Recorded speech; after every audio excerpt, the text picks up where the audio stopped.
So welcome back. We are about to resume racing, and this is, as I said earlier, the second tranche of the junior coxed fours, and we're starting off with Godolphin, Latimer and Latimer A against Henley, and they are off. These are cox boats, and well, this is one that Will's and Izzy have been waiting to see.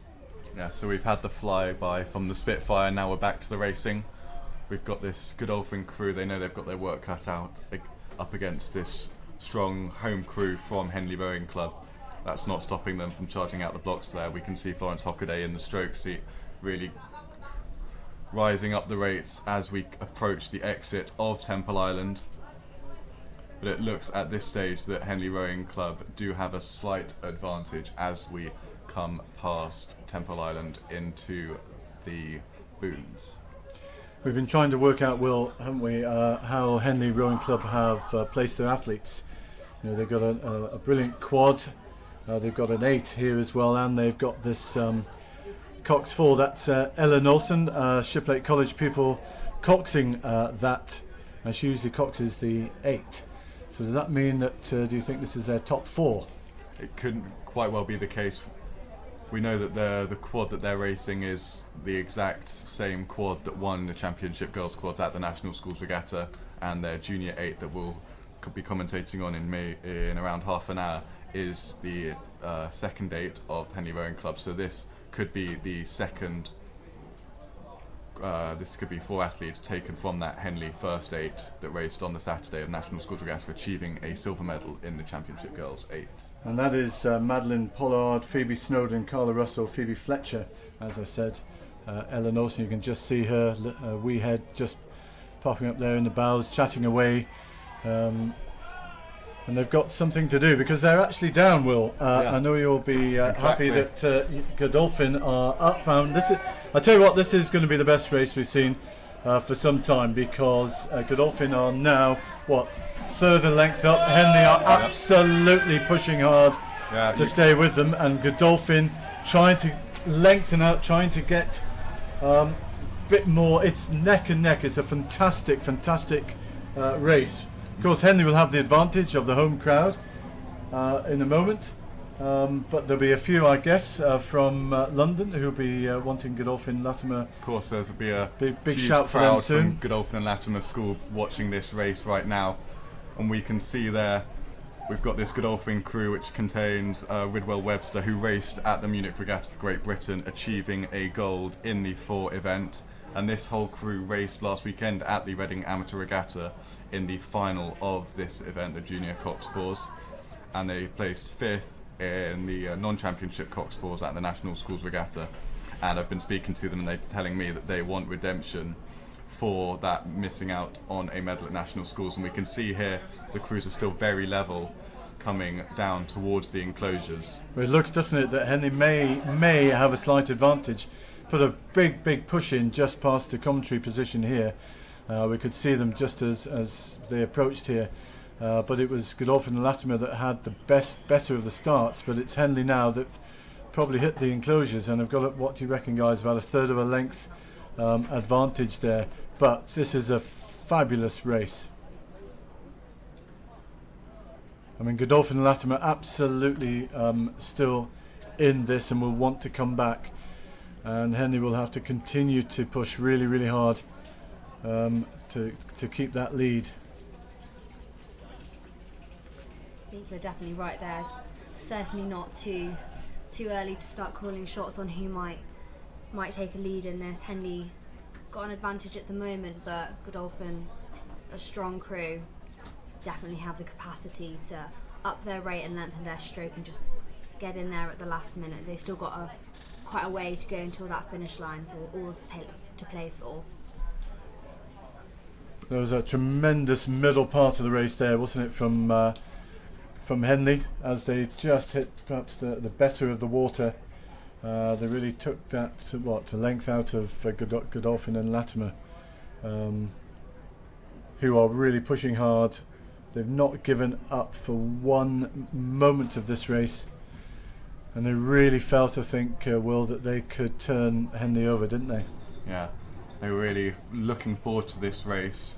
When I was speaking to them earlier, they knew they had the odds against them, but they weren't going to let the fact that it's Henley Rowing Club on the draw next to their name phase them. And we could see that in the start with Godolphin Latimer just charging out the blocks and really holding Henley and putting them under a lot of pressure all the way along to the barrier. But that strong middle rhythm from the Henley Rowing Club has taken them through the Godolphin and Latimer school crew here now in this heat of the Junior Coxed Fours. But it looks to me, Will, that Henley have just relaxed a little bit, so it looks as though they have got that lead. And in your screen, just at the bottom left there, you'll see the next race has started between Canford School and Headington School. Two great rowing names here. For that, the umpires getting involved. Shouldn't really need to with the Cox, but Cox perhaps being a bit naughty, trying to steal a bit of the... it's a nice handbag there.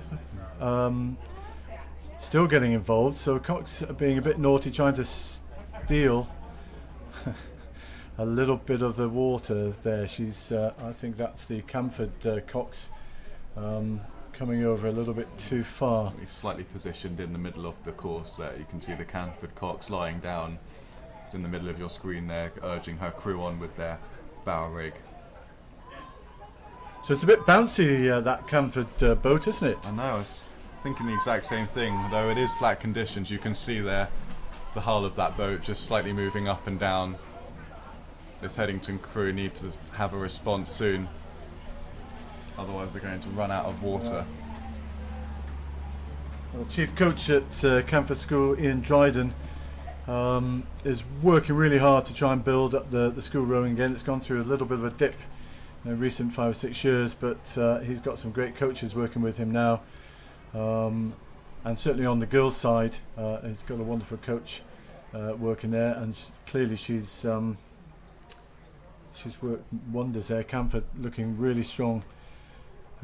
Looks as though they've had a really good winter actually, because there's plenty of strength in that boat, and I hope they won't mind my saying that perhaps the finesse is not just there yet, but there's plenty of power there. Just see that boat bouncing a bit on the strokes. Plenty of power. We've got the bucket in the middle. The two athletes with on stroke side are placed in the middle. Crews do this perhaps to get a better balance for the boat. Depends on the athletes. You don't see them too much in fours. Occasionally you see them in an eight, particularly early season. So it's unusual, I think, to see it in this event. So Canford going really strong, and again bottom left the races are coming thick and fast. We've got Marion Mercy Academy from the USA against Shrewsbury School. Again, Shrewsbury School went co-ed just about 5 or 6 years ago, and their women's rowing is really coming on. They had a super quad at national schools, and looks as though this 4 is strong as well. Izzy, do you want to come here? I'm going to have to zoom, I'm afraid.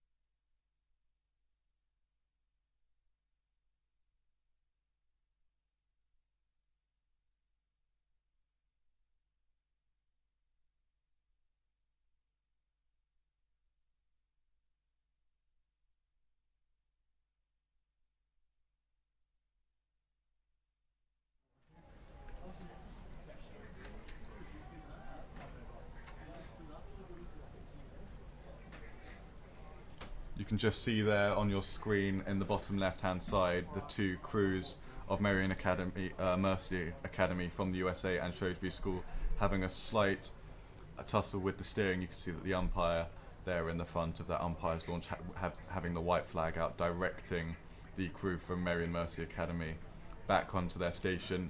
If you're watching from the United States, welcome to this live stream broadcast at the Henley Women's Regatta here in Oxfordshire. Pleasure to have you joining us. So we've just got the crews coming past us now at our stationary position, and The American crew looking extremely strong as you go past us.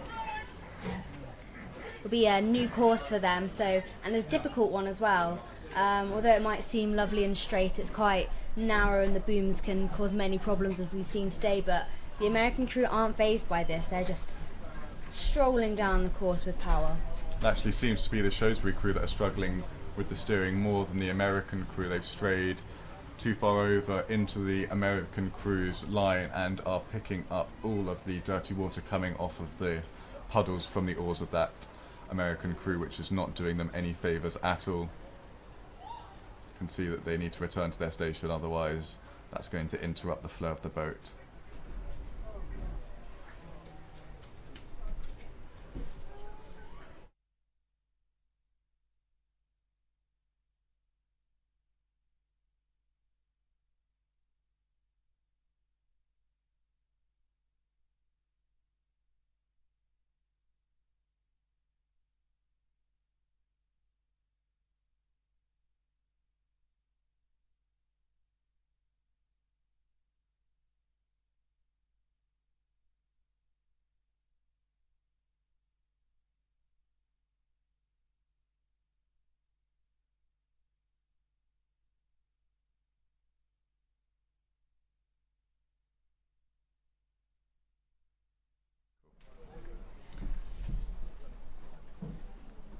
Okay, so you've just seen the start of race number 185, which is Kingston Rowing Club against George Heriot. They're just coming off the start blocks now, reaching the end of Temple Island. We can see here it's the Kingston crew that are in front. They've had a lot of recent success nationally in the coxed event at the National Schools Regatta, coming home with 2 gold medals in different age groups. You can see that here. Really long reach around the pin of that rigger from the stroke seat there in the Kingston crew, maximising their length as they approach the quarter-mile marker. You can just see on the top right of your screens is just coming towards the end of the last race, with Marion Mercy Academy USA finishing off in that first place position after a really strong race down the course against Shrewsbury.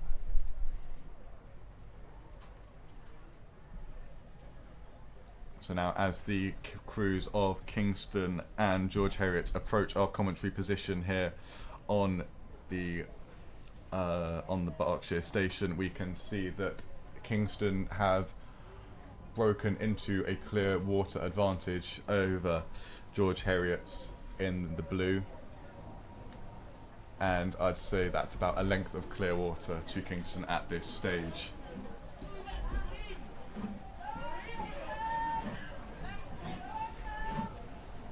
From this position in the race, it'll mean that Kingston can start to just relax a little bit. They've got a bit of space just to not have to push that quite so hard, as they've got the clear water between themselves and George Heriot, but there's still all to play for. So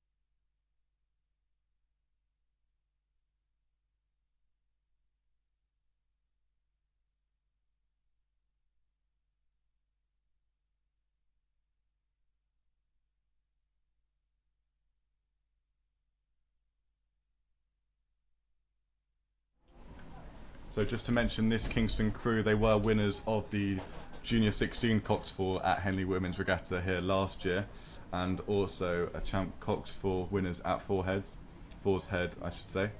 2 members, Hannah and Amber, were winners of the Junior Women's Pair at the Great Britain April Regatta, and they're coached by Florence Griffiths.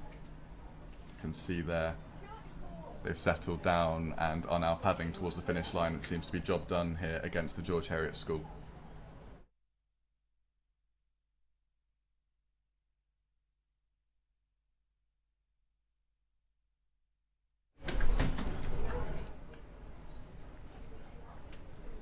So now we're moving on to the Junior 8, race number 186. This is between Bedford Girls School A and St Paul's School of the United States of America, who have come to Henley for this Henley Women's Regatta. We can see there as they leave Temple Island, this St Paul's School crew from the USA have a huge advantage over the Bedford Girls School boat already at this stage. Yeah, I think it's becoming a reoccurring theme actually that the American crews are just hugely stronger than some of the crews that we're producing here in the UK. Clearly there's some strong coaching programs going on over there, and it just goes to show how big this competition is becoming with the strength of the USA crews coming over and them taking these finalist places.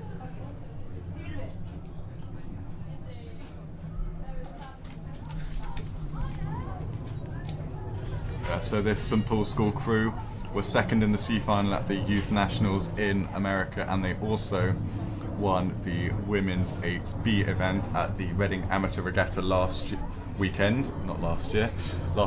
So they've already had one race here domestically in the UK, blowing out the cobwebs, making sure that they're all ready and to race here at Henley Women's Regatta, and we can see the success of how they have coped coming to another country to race here with their huge advantage over the Bedford Girls School crew already at the barrier. I'd say that's about 4 lengths at this stage.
So we can see now the St Paul's School crew from the USA have taken their rating down, saving their energy ready for the later stages of this event, the Junior 8, the Peabody Cup sponsored by Simmons & Sons of Henley.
So just coming into shot now, I believe you can see race number 187, where we have Blue Coat and St Paul's Girls and a Tideway Sculler School Composite crew on the Buckinghamshire station.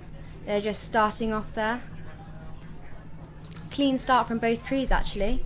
We've moved on to the Junior 8s category now, moving away from the 4s. Yeah, so this Reading Blue Coat School boat race in the final of the Junior Women's 8 at Reading Amateur Regatta last weekend, where they lost to Henley Rowing Club, who are also entered in this event. We'll have their race coming up very shortly. We'll give a shout out to the stern pairing in this Reading Blue Coat School of Jackson and Lee, who raced a pair at the National Schools Regatta, where they placed 24th in the time trial and have now come into this 8 and are leading it on strongly. But I think we can see now It's the St Paul's Girls' School crew and Tideway Scullers Composite that have the lead at this stage.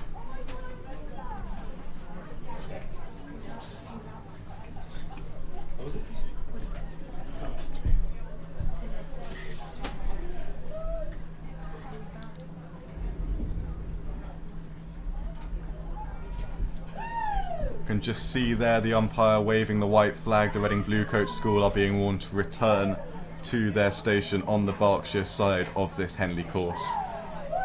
It's about half a length at this stage to the crew from St Paul's and Tideway Scullers, which of course are both based just on underneath Chiswick Bridge on the Middlesex side of the Tideway course, so no doubt will have had little trouble on organising training sessions together despite it being a composite crew.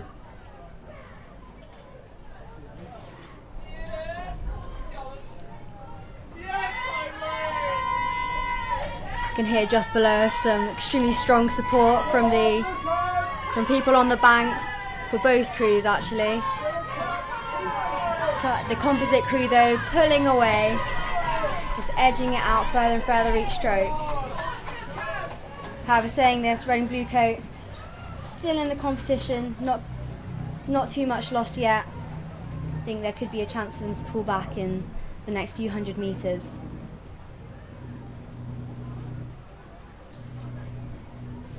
There we can see from the drone shot the St Paul's Girls' School and Tideway Scullers School composite crew have now increased their advantage to around half a length of clear water over Reading Bluecoat School as we approach the enclosures.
So looking here, this is supposed to be race number 188 between Enniskillen Royal Girls' School and Wimbledon High School, but there are no signs of the Wimbledon High School crew, so we presume that this is going to be a row over on the part of Enniskillen, but we'll just have the camera pan back now. There is the St Paul's Girls' School Tideway Scullers composite just making their way to the finish line now. An unsurprisingly good race from that crew. Two extremely strong clubs there. You would expect little less of them to be so strong in that race.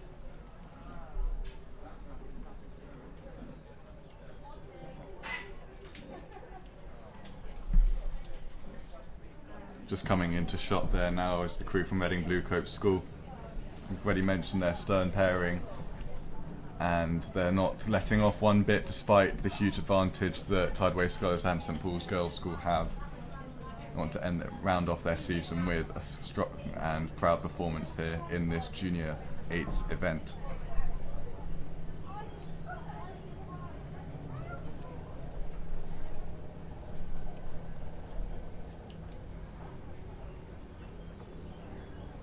We'll just follow these crews as they come through to the finish line.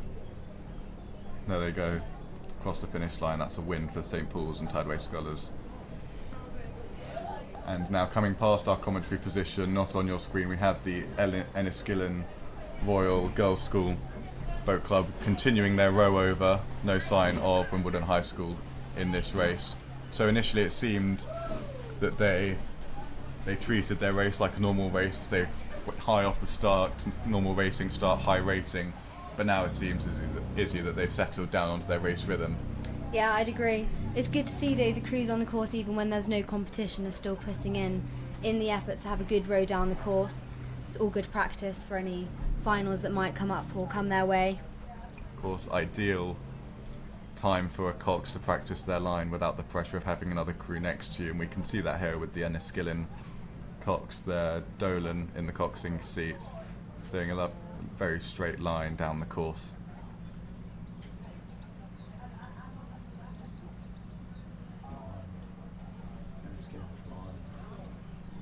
Of course, this boat club come from Ireland to race.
So the race just starting now. This is race number 189, another heat in the Junior 8, the Peabody Cup. This is between Henley Rowing Club and Emmanuel School. Of course, this is the Henley Rowing Club second 8. We believe that their top 8 athletes have split into a coxed and a quad here at the Henley Women's Regatta, but that doesn't mean that this crew have nothing to be expected from them, because of course they won the Reading Amateur Regatta last weekend in this event, and also of course being Henley Rowing Club, they have a strong home water advantage here over the Emmanuel School crew, which hail from just one side of Barnes Railway Bridge on the Tideway.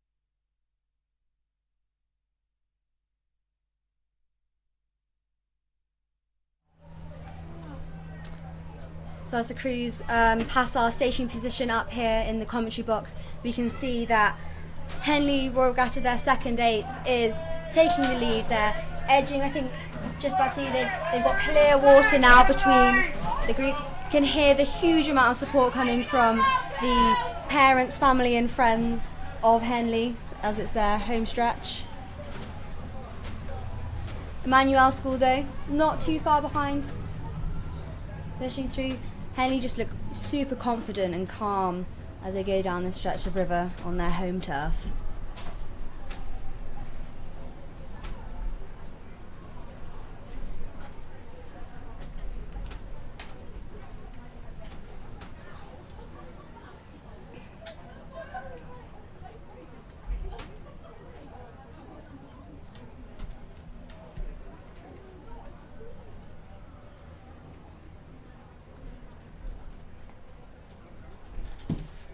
So we'll keep the camera on this Henley Rowing Club crew as they make their way past the enclosure now.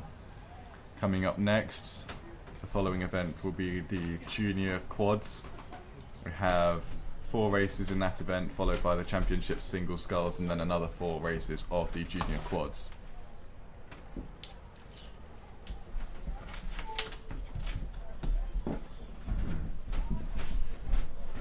Yeah, thanks very much, Will. Delighted to be back after a little hiatus, traversing the banks Lovely atmosphere here at Henley Women's today. Saturday, what is it, about 4 o'clock in the afternoon. The sun's just hidden between some clouds at the moment, so provides some welcome shelter for the crews and spectators on the bank. But as we watch Henley make their way down the course in their heat of the Junior 8s, we instead turn to race number 190, Bedford Modern School on the Berkshire station and Marlow on the Buckinghamshire station in the Junior Quads.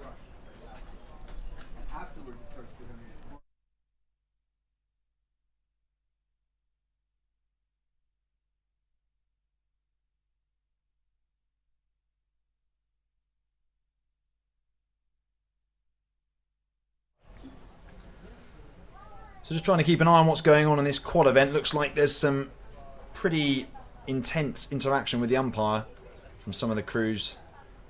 Bedford Modern, of course, on the left-hand side of your shot in the bottom left of your picture. And Marlow out on the right.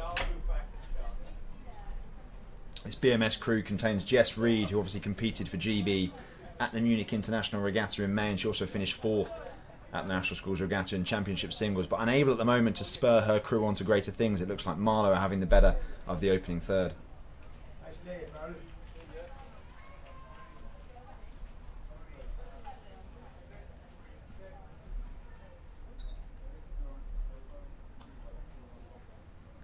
There we go, drone shot illuminating everything for us. Marlow with just over a length lead on BMS.